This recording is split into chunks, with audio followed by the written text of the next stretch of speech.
И понатаму верувам дека ова се должи на стагнацијата на индексите на нафта. Односно можеме да видиме дека и понатаму и Brent Crude и во оваа ситуација Western Texas Intermediate се негде околу $100. Значи овдека се задржава буквално уште од почетокот на војната.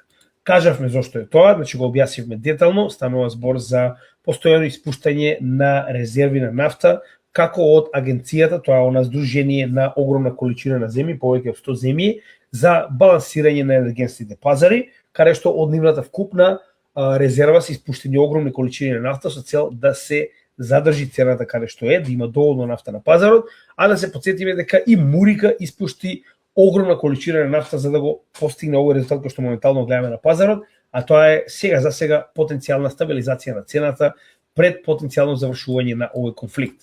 Завршување на овој конфликт е она што сите го чекаме, да се разбереме. Тоа е едно од најбитните работи кои што на сите не интересира.